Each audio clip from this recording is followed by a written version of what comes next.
അപ്പോൾ ഇവിടെ ചില സമയത്ത് അവിദ്യ കൊണ്ട് നമുക്ക് മൂഢത ബാധിക്കുന്നു എന്നാണ്, മൗഢ്യം ബാധിക്കുന്നു എന്ന്. അപ്പോൾ നമുക്ക് തിരിച്ചറിയേണ്ടതിനെ തിരിച്ചറിയാൻ പറ്റില്ല. അവിടുത്തെ കൃപ ഉണ്ടെങ്കിൽ മാത്രമേ ഒരുവന് മൂഢതയെ പ്രാപിക്കാതെ ഈ അവിദ്യയിൽ നിന്ന് ആ വിദ്യയെ നേടാനും വേണ്ടതായ ഋജുബുദ്ധിയെ പ്രാപിക്കാനും കഴിയൂ. അങ്ങനെയുള്ള പരബ്രഹ്മസ്വരൂപിയെ നമസ്കരിക്കുകയാണ്. ഈ ലോകം മുഴുവനും ഏതൊരു ഭഗവാന്റെ ശരീരമാണോ ചിത്താണോ, ഏതൊരു ഈശ്വരനാണോ ഇതിൻ്റെ നിയാമകൻ, ആ ഭഗവാനെ, ആ സുബ്രഹ്മണ്യനെ ഞങ്ങൾ നമസ്കരിക്കുന്നു.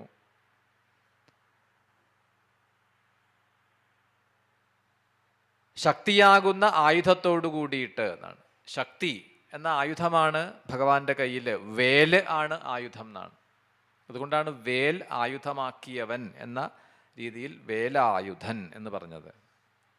ഈ ശക്തി എന്നുള്ള വേൽ എന്നുള്ള സങ്കല്പം തന്നെ ശ്രീപരമേശ്വരൻ്റെ കയ്യിലെ ത്രിശൂലത്തെ, അതിൻ്റെ അഗ്രത്തെ ചേർത്ത് വെച്ചപ്പോഴാണത് വേലായത് എന്ന്. അപ്പം അതൊരു പ്രതീകമാണ് എന്നാണ്. ആയുധങ്ങളൊക്കെ സിംബലുകളാണ്. നമ്മൾ കരുതുന്നത് പോലെ നമുക്കതിനെ അതിൻ്റെ ബാഹ്യരീതിയിൽ മാത്രം കണ്ടിട്ടാണ് ശീലമുള്ളൂ. സുബ്രഹ്മണ്യന് വേല്, ശിവന് തൃശൂലം, കൃഷ്ണന് ഓടക്കുഴൽ, വിഷ്ണു ആവുമ്പോൾ സുദർശനം എന്നുള്ള ചക്രം. കൃഷ്ണൻ്റെ ഓടക്കുഴൽ എന്തിനാ കൃഷ്ണൻ കൈ പിടിച്ചിരിക്കേണ്ടത്? അതിങ്ങനെ ആ ഓടക്കുഴൽ നല്ല ഭംഗിയല്ലേ, നല്ല കേൾക്കാൻ നല്ല ഇമ്പമുള്ള പുല്ലാങ്കുഴലിൻ്റെ ശബ്ദം ഒക്കെ രസമാണ്. അതുകൊണ്ട് കൃഷ്ണൻ അങ്ങനെ ആ ഓടക്കുഴലൊക്കെ വിളിച്ച് മയിൽപ്പീലിയൊക്കെ ചൂടി. ഇതൊന്നുമല്ല, അതിനൊക്കെ വേറെ പല താത്പര്യങ്ങളുണ്ട് എന്നാണ്. ഇന്ദ്രിയ നിഗ്രഹം സാധിച്ച അതിൻ്റെ പ്രതീകമായിട്ടാണ് മയിലിൻ്റെ പീലിയെ നെറുകയിൽ ചൂടണത് എന്നാണ്. തൻ്റെ ആ തിരുമുടിയിൽ പീലി കൃഷ്ണൻ ചൂടണതിൻ്റെ ഒരു ഉദ്ദേശം അതാണ്, അല്ലെങ്കിൽ അതിൻ്റെ സൂചന അതാണ്. ഇന്ദ്രിയ നിഗ്രഹം സാധിച്ച ആളാണ്. അതേപോലെ തന്നെ ഈ പുല്ലാങ്കുഴൽ എന്ന് പറഞ്ഞാൽ അത് വെറും ഒരു പ്രതീകം തന്നെയാണ്. നമ്മളിൽ നമുക്ക് തരുന്ന ഒരു സന്ദേശം കൂടിയിട്ടാണ്. മനുഷ്യന്, ഈ ജീവന് മനുഷ്യജന്മം കിട്ടിക്കഴിഞ്ഞാൽ ആ മനുഷ്യ ശരീരം എപ്രകാരമാണ് ഈ ഒരു പുല്ലാങ്കുഴൽ പോലെയാണ്, അതിലെ സുഷിരങ്ങൾ പോലെയാണ്. നമുക്കും ഈ പുല്ലാങ്കുഴലിലുള്ള സുഷിരങ്ങൾ പോലെ നമുക്കുമുണ്ട് ചില നാളങ്ങൾ, നമ്മുടെ ഇന്ദ്രിയങ്ങളിലാണ്. കണ്ണും കാതും മൂക്കും വായും ഇതൊക്കെ ഇന്ദ്രിയങ്ങളാണ്. ഇതിൽ കൂടിയിട്ട് നമ്മൾ വിഷയങ്ങളെ ഗ്രഹിച്ചുകൊണ്ടിരിക്കുകയാണ്. എപ്പോഴാണ് പുല്ലാങ്കുഴലിൻ്റെ ആ ശബ്ദം സംഗീതമായിട്ട് മാറുക? ഈ പുല്ലാങ്കുഴലെ ദ്വാരങ്ങളെ നിയന്ത്രിച്ചുപയോഗിക്കുമ്പോഴാണ്. അപ്പോഴാണത് സംഗീതമായിട്ട് മാറുക.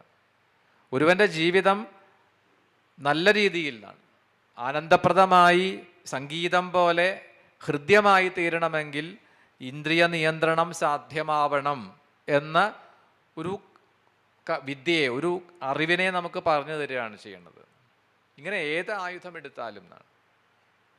ലളിതാ സഹസ്രനാമത്തിലൊക്കെ ആ സഹസ്രനാമം ജപിക്കുമ്പോഴൊക്കെ പറയാറുണ്ടല്ലോ, എന്താണ്?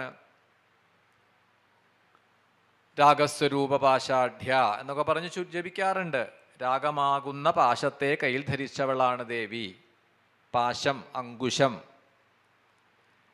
ഇനി ചില സമയത്ത് ചില ധ്യാന ശ്ലോകങ്ങളിൽ കരിമ്പിൻ്റെ വില്ലുകൊണ്ട്, കരിമ്പിൻ്റെ വില്ലിനെ ധരിച്ചുകൊണ്ട്. ആലോചിച്ച് നോക്കൂ, ഈ കരിമ്പ് കൊണ്ട് ഒരു വില്ലുണ്ടാക്കിയിട്ട് അത് കയ്യിൽ വെച്ചാൽ എങ്ങനെ അതൊരു ആയുധമാവും? നമുക്കൊരു ആയുധത്തിൻ്റെ ഉപയോഗം, ഒരു ഉപകരണം, ആയുധം എന്ന സംഗതിക്ക് ആവശ്യം എന്താണ്? പ്രതിയോഗി, ശത്രുക്കളെ യുദ്ധ സമയത്ത് ശത്രുക്കളുടെ നേരെ പ്രയോഗിക്കാനൊക്കെയാണ് അമ്പും വില്ലും കുന്തവും തൃശൂലവും വേലും ഒക്കെ അതിൻ്റെ പ്രതീകങ്ങളാണ്. ഈ കരിമ്പിൻ്റെ വില്ല് വെച്ചിട്ട് എന്ത് ചെയ്യാനാണ്? എന്ത് ബല അതിനുള്ളത്? അപ്പം ശരിക്കും പറഞ്ഞാൽ അതല്ല അവിടെ അത് ഉദ്ദേശിക്കുന്നത് എന്നാണ്. കയ്യിലൊരു കയറ് പിടിച്ചിട്ടുണ്ട് എന്നാണ്. അത് എന്തിൻ്റെ പ്രതീകമാണെന്ന് അവിടെ തന്നെ പറഞ്ഞു. രാഗം എന്നതിനെ, രാഗമെന്ന വികാരത്തിൻ്റെ പ്രതീകമായിട്ടാണ് ഈ പാശത്തെ ധരിച്ചിരിക്കുന്നത്. അതേപോലെ ഇവിടെ വേൽ, ശക്തി, അത് ധരിച്ചിരിക്കുന്നു സുബ്രഹ്മണ്യൻ. അത് ശ്രീപരമേശ്വരൻ്റെ കയ്യിലെ ത്രിശൂലം അത് ത്രിത്വത്തിൻ്റെ പ്രതീകമാണെങ്കിൽ അത് ഏകീഭവിക്കുന്ന അവസ്ഥയാണ്. അതാണ് ജ്ഞാനം എന്ന് പറയുക. ത്രിത്വം എന്ന് പറഞ്ഞാൽ എന്താണ്? ഇപ്പം നമുക്ക് മൂന്നായിട്ട് നമ്മൾ കാണുന്നത് പലതും. ഇപ്പോൾ നമ്മളുടെ നിത്യജീവിതത്തിൽ നമ്മൾ അനുഭവിച്ചുകൊണ്ടിരിക്കുന്ന 3 അവസ്ഥകളുണ്ട്. ഏതൊക്കെയാണ്? ജാഗ്രത്, സ്വപ്നം, സുഷുപ്തി. ഇപ്പം നമ്മളിവിടെ ഉണർന്നിരിക്കുകയാണ്, അങ്ങനെ വിചാരിക്കുക. എല്ലാവരും ഒന്നും അങ്ങനെ ആവില്ല അല്ലേ? എന്നാലും സാമാന്യേന അധികം പേര് ഉണർന്നിരിക്കുകയാണ് അല്ലേ? ജാഗ്രത്തിലാണ്, ഉണർന്നിരിക്കുകയാണ്. ഇനി നമ്മൾ നിദ്ര, അടുത്ത ഘട്ടത്തിലേക്ക് കിടന്നുറങ്ങാൻ തുടങ്ങിയാൽ ആദ്യം നമ്മൾ കടക്കുന്നത് സ്വപ്നം എന്ന അവസ്ഥയിലേക്കാണ്. ആ സ്വപ്നത്തിൽ ഈ പരിസരമൊക്കെ നമുക്ക് ഓർമ്മയുണ്ടോ? എവിടെയാണ് കിടക്കുന്നതെന്ന് പോലും ഓർമ്മയുണ്ടാവില്ല. സ്വപ്നം കാണാനും ഉണ്ടാവും, പല സ്വപ്നങ്ങളും കാണും. ചിലപ്പോൾ നല്ല സ്വപ്നം കാണും, ചിലപ്പോൾ ഭയപ്പെടുത്തുന്ന സ്വപ്നം കാണും. അപ്പോൾ അത് രണ്ടാമത്തെ ഒരു തലമാണ്, അവസ്ഥയാണ്. അവിടെ ജാഗ്രതയിലെ യാതൊന്നുമില്ല, വേറൊരു ലോകത്തിലാണ് നമ്മൾ. ഇനി സ്വപ്നം കാണാൻ വേണ്ടി നമ്മൾ എന്തെങ്കിലും മുൻകരുതലെടുക്കണോ? ഇപ്പോൾ ഉറങ്ങാൻ കിടക്കുമ്പോൾ നമ്മൾ പായ വിരിക്കാറുണ്ട്, ബെഡ്ഷീറ്റ് പിടിക്കും, തലയണ വയ്ക്കും, ഒക്കെ ചെയ്യാറുണ്ട്. പക്ഷേ ഇനി കാണാൻ പോകുന്ന സ്വപ്നത്തിലേക്ക് സഹായിക്കാൻ എന്തെങ്കിലും ഒന്നും കയ്യിൽ കരുതണ്ട. കാഴ്ച കുറവുള്ള ആൾ കണ്ണട വെക്കണ്ട. ഇരുട്ടത്ത് കിടന്നുറങ്ങുമ്പോൾ സ്വപ്നം ശരിക്കും കാണാൻ പറ്റില്ലല്ലോ എന്ന് കരുതിയിട്ട് ബൾബിട്ട് ലൈറ്റ് ഇട്ട് വെക്കാറില്ല. ഒന്നും വേണ്ട. സ്വപ്നം വളരെ കൃത്യമായിട്ട് നമ്മൾ കാണും. നല്ല സ്വപ്നവും കാണാറുണ്ട്, വിപരീതമായതും കാണാറുണ്ട്. അപ്പോൾ രണ്ടാമത്തെ ഘട്ടമാണ്, അവസ്ഥയാണ് സ്വപ്നം, ജാഗ്രത് സ്വപ്നം.